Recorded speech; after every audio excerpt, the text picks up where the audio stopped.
एक बार की बात है, दोपहर का समय था। एक पड़ोस की आंटी शुभम की मम्मी को बुला रही थी। उसकी मम्मी बिजी थी, इसलिए उसने शुभम को छत पर भेजा कि देखो आंटी क्यों बुला रही हैं।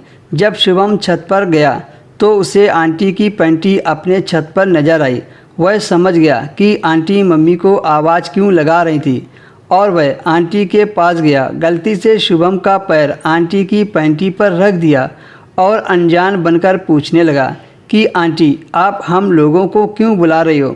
आंटी ने शर्माते हुए कहा, बेटा मेरा कपड़ा तुम्हारी छत पर गिर गया है, उसको उठा दो। शुभम ने कहा, कौन सा कपड़ा? तो आंटी ने हाथ से इशारा करते हुए बताया।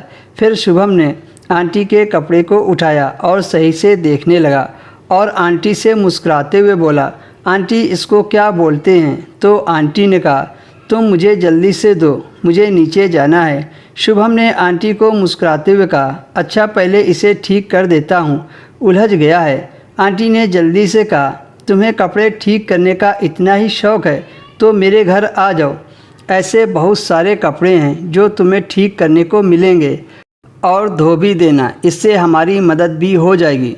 शुभम खुश होते हुए बोला, सच में? आंटी ने कहा, हाँ सच में। फिर शुभम तुरंत नीचे आया और मम्मी को बोला, मम्मी आंटी की केबल ख़राब हो गई है, उसे ठीक करके आता हूँ। आंटी बहुत परेशान हैं, उनकी केबल ठीक नहीं हो रही है।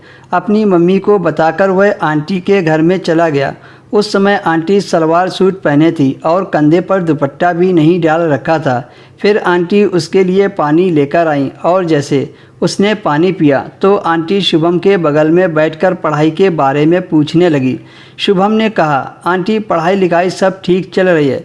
फिर उसने बिना समय बर्बाद किए आंटी से कहा, आप अपने छोटे छोटे कपड़े दिखाओ।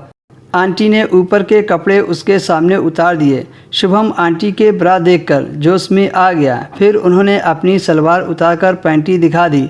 अब तो शुभम की हालत और बिगड़ने लगी। शुभम ने आंटी को पकड़कर दबा दिया और बेड पर लिटाकर उसके अंदर का अंग खोल दिया।